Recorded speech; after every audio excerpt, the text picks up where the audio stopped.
নমস্কার, তনুর গল্প সম্ভারে তোমাদের সবাইকে স্বাগত জানাই। আজকের নিবেদন লেখক সুকুমার রায়ের একটি ছোট গল্প, পাগলা দাশু।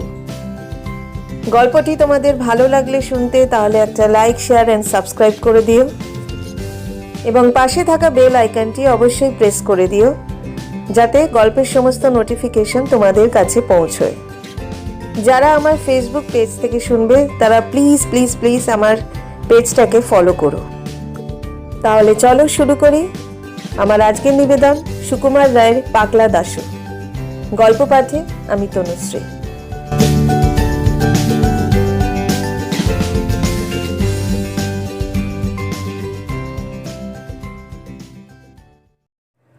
আমাদের স্কুলের যত ছাত্র তাহার মধ্যে এমন কেউই ছিল না যে পাগলা দাশুকে না চেনে। যে লোক আর কাহাকেও জানে না সেও সকলের আগে পাগলা দাশুকে চিনিয়া লয়।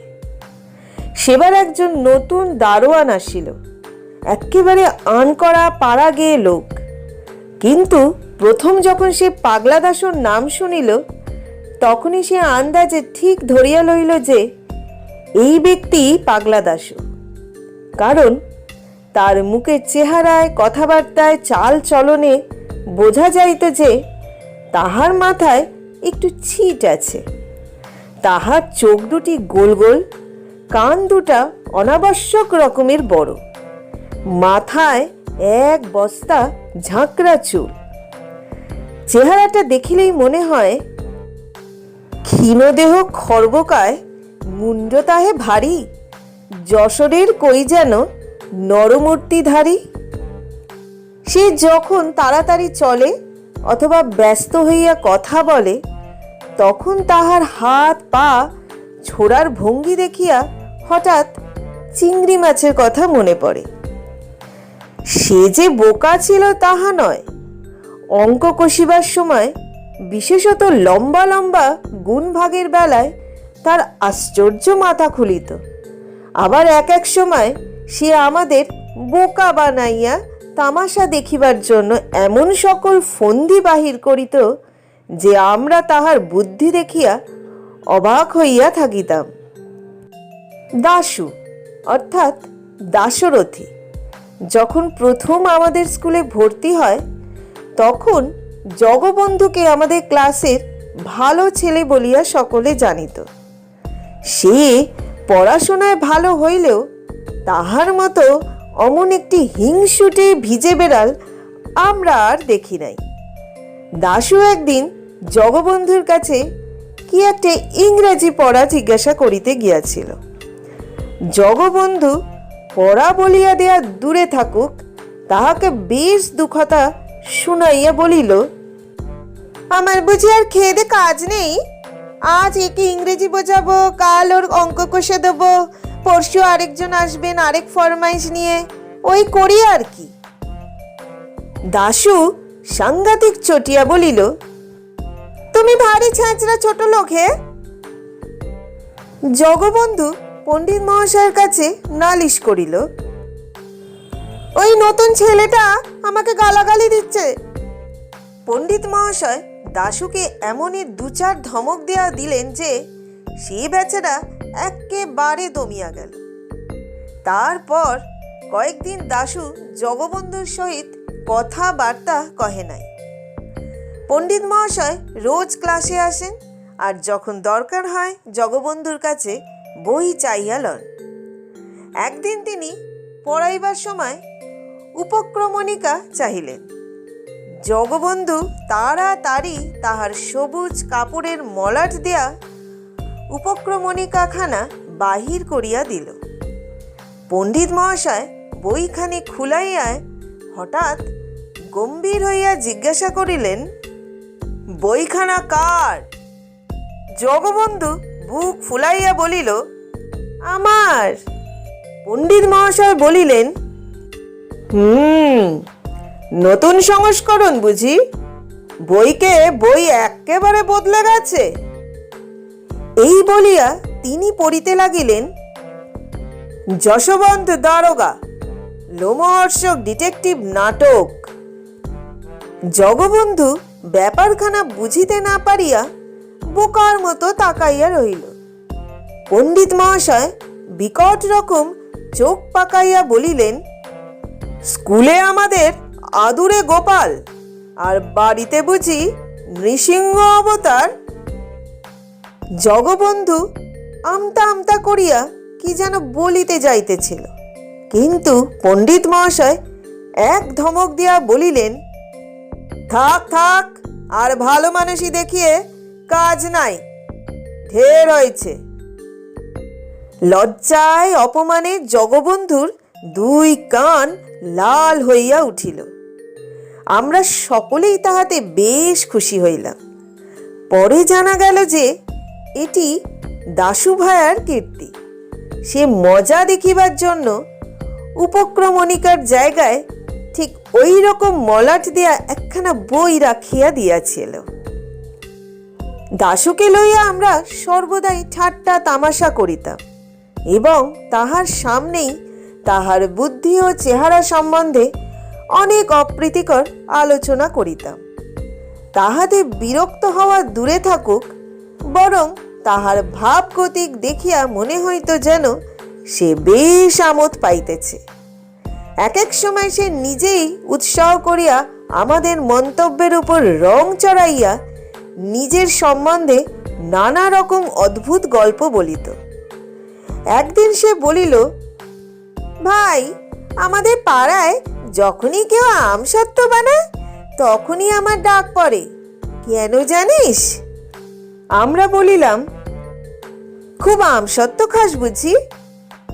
বলিল, তা নয়, যখন আমসত্ত্ব শুকোতে দেয় আমি সেইখানে ছাদের ওপর বার দুয়েক এই চেহারাখানা দেখিয়ে আসি, তাতেই পাড়া ত্রিসীমানার মধ্যে যত কাক সব ত্রাহি ত্রাহি করে ছুটে পালায়, কাজেই আর আমার আমসত্ত্ব পাহারা দিতে হয় না।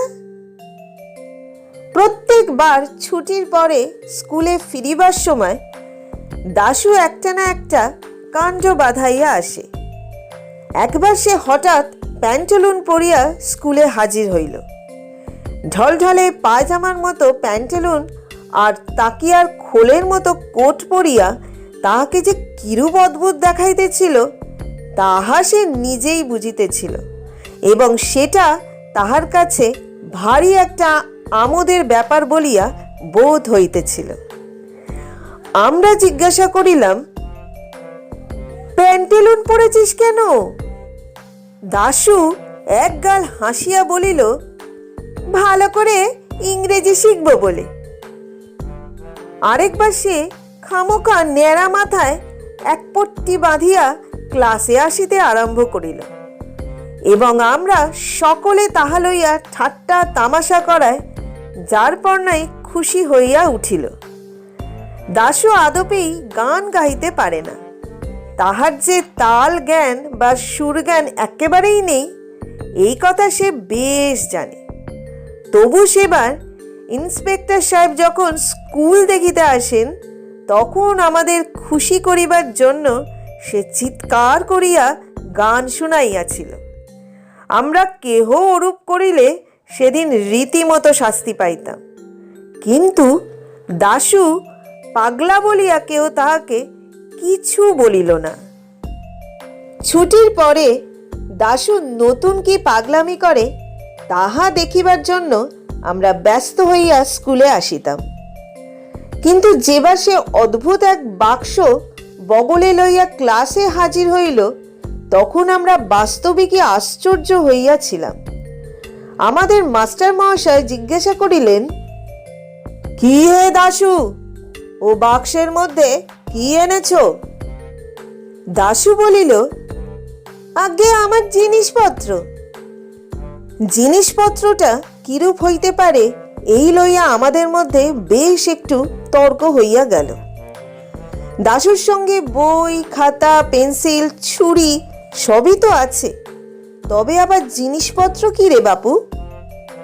দাশুকে জিজ্ঞাসা করিলাম, সে সোজাসুজি কোনো উত্তর না দিয়া বাক্সটিকে আঁকড়াইয়া ধরিল এবং বলিল, খবরদার, আমার বাক্স তোমরা কেউ ঘেঁটো না। তাহার পর চাবি দিয়া বাক্সটাকে একটুখানি ফাঁক করিয়া সে তাহার ভিতরে চাহিয়া কি যেন দেখিয়া লইল এবং ঠিক আছে বলিয়া গম্ভীরভাবে মাথা নাড়িয়া বিড়বিড় করিয়া হিসাব করিতে লাগিল। আমি একটুখানি দেখিবার জন্য উকি মারিতে গিয়াছিল।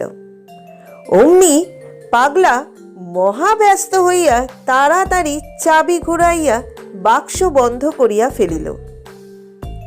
ক্রমে আমাদের মধ্যে তুমুল আলোচনা আরম্ভ হইল। কেহ বলিল, ওটা ওর টিফিনের বাক্স, ওর মধ্যে খাবার আছে। কিন্তু একদিনও টিফিনের সময় তাহাকে বাক্স খুলিয়া কিছু খাইতে দেখিলাম না। কেহ বলিল, ওটা বোধহয় ওর মানি ব্যাগ, ওর মধ্যে টাকা পয়সা আছে, তাই ও সর্বদা কাছে কাছে রাখতে চায়। আরেকজন বলিল, টাকা পয়সার জন্য অত বড় বাক্স কেন?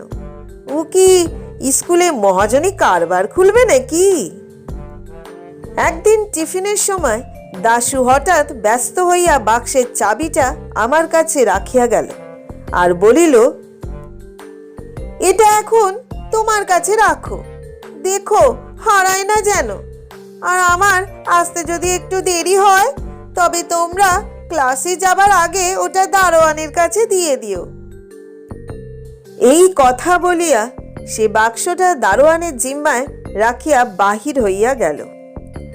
তখন আমাদের উৎসাহ দেখে কে? এতদিনের সুবিধা পাওয়া গিয়াছে, এখন হতবাগা দারোয়ানটা একটু তফাৎ গেলেই হয়। খানিক বাদে দারোয়ান তাহার রুটি পাকাইবার লোহার উনানটি ধরাইয়া কতকগুলো বাসনপত্র লইয়া কলতলার দিকে গেল। আমরা এই সুযোগের অপেক্ষায় ছিলাম। দারোয়ান আড়াল হওয়া মাত্র আমরা 5-7 জনে তাহার ঘরের কাছে সেই বাক্সের ওপর ঝুঁকিয়া পড়িলাম। তারপর আমি চাবি দিয়া বাক্স খুলিয়া দেখি বাক্সের মধ্যে বেশ ভারী একটা কাগজের পোঁটলা ন্যাকড়ার ফালি দিয়া খুব করিয়া জড়ানো। তারপর তাড়াতাড়ি পোঁটলার প্যাঁচ খুলিয়া দেখা গেল তাহার মধ্যে একখানা কাগজের বাক্স, তাহার ভিতরে আরেকটি ছোট পোঁটলা। সেইটি খুলিয়া একখানা কার্ড বাহির হইল, তাহার এক পিঠে লেখা, কাঁচকলা খাও, আরেকটি পিঠে লেখা, অতিরিক্ত কৌতূহল ভালো নয়। দেখিয়া আমরা উহার মুখ চাওয়াচাওয়ি করিতে লাগিলাম। সকলের শেষে একজন বলিয়া উঠিল, ছোকরা আচ্ছা যা হোক, আমাদের বেজায় ঠকিয়েছে। আরেকজন বলিল, যেমন ভাবে বাঁধা ছিল তেমনি করে রেখে দাও, সে যেন টের না পায় যে আমরা খুলেছিলাম, তাহলে সে নিজেই জব্দ হবে। আমি বলিলাম, বেশ কথা, ও ছোকরা আসলে পরে তোমরা খুব ভালো মানুষের মতো বাক্সটা দেখাতে বলো, আর ওর মধ্যে কি আছে সেটা বার করে জানতে চেও। তখন আমরা তাড়াতাড়ি কাগজপত্রগুলি বাঁধিয়া আগেকার মতো পোটলা পাকাইয়া বাক্সে ভরিয়া ফেলিলাম।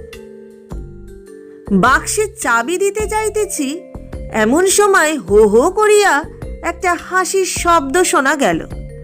চাহিয়া দেখি পাঁচিলের ওপর বসিয়া পাগলা দাশু হাসিয়া কুটি কুটি। হতবাগা এতক্ষণ চুপি চুপি তামাশা দেখিতেছিল আর আমাদের কথাবার্তা সমস্ত শুনিতেছিল। তখন বুঝিলাম আমার কাছে চাবি দেওয়া, দারোয়ানের কাছে বাক্স রাখা, টিফিনের সময় বাইরে যাওয়ার ভান করা, এই সমস্তই তাহার শয়তানি। আসল মতলবটি আমাদের খানিকটা নাচাইয়া তামাশা দেখানো। খামোখা আমাদের আহাম্মক বানাইবার জন্যই সে মিছিমিছি এই কদিন ধরিয়া ক্রমাগত একটা বাক্স বইয়া বেড়াইয়াছে।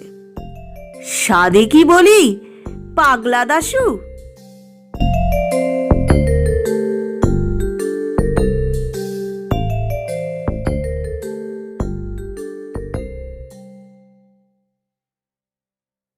গল্পটা শুনতে তোমাদের কেমন লাগলো অবশ্যই তোমরা কমেন্টে জানিও। আজকের মতো বিদায় নিচ্ছি, আবার আসবো নতুন আরেকটা গল্প নিয়ে। সবাই ভালো থেকো, সুস্থ থেকো, সুরক্ষিত থেকো।